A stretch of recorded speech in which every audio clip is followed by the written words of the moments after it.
Welcome to the Quiet Room, a place where the walls remember, the silence speaks, and every shadow hides a story.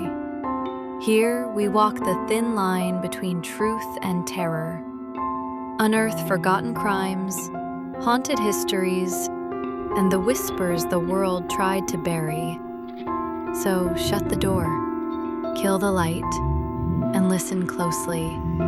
Because in the quiet room, it's never really quiet. Tonight's story is a blend of whispers and fact, an urban legend you may have heard, and a true crime that left investigators in disbelief. This is The Room with No Door. There's an old story passed around in small towns across the world. It goes something like this. A family moves into an old home, Victorian, towering, filled with creaks and corners. As they begin to settle in, they notice something strange. On the floor plan, there's a room, but in the house itself, no such door exists. They knock on the walls. One spot sounds hollow. They break through the plaster, and behind it, a room frozen in time. Furniture coated in dust, a half-burned candle, and sometimes, depending on the version, a body, sometimes skeletal, sometimes fresh. A story that feels made up, but what if it wasn't? Shimla, 1999. In the hills, nestled in silence, stood a colonial bungalow known as Chestnut Villa, abandoned for over a decade.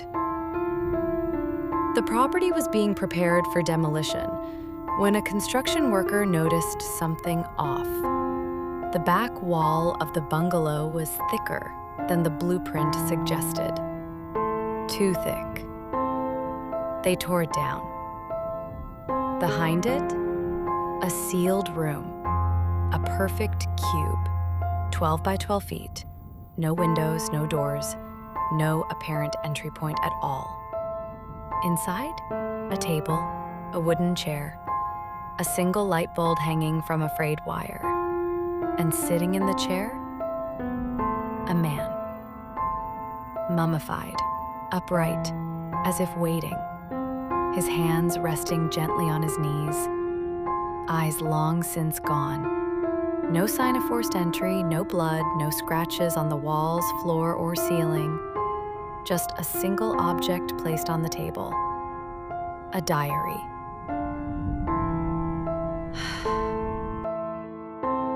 The writing was cramped, shaky, but legible. It began, Day 1.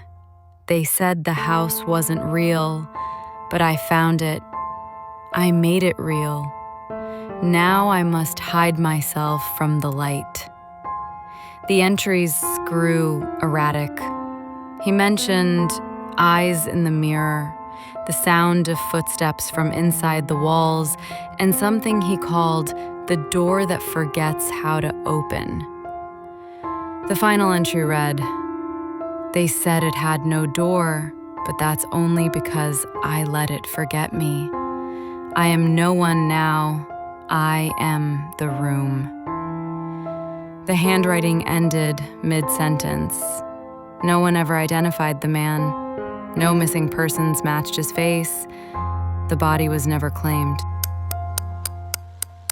Some say it was a hoax, a staged room, a prank taken too far. Others claim the room was part of a forgotten experiment, a meditation cult, rumored to isolate members for months in silence. There were whispers about dimensional doors, ones that only open inward. But the most chilling theory, that the man built the room from the inside. that he created a space so detached from reality, it simply vanished from memory. Even the house forgot it was there. Maybe every house has one. A space we overlook, a corner we never quite notice. But maybe, just maybe, some rooms don't have doors because they never want you to leave. Thank you for listening. This has been The Quiet Room. Until next time, keep your eyes open and don't trust your floor plan.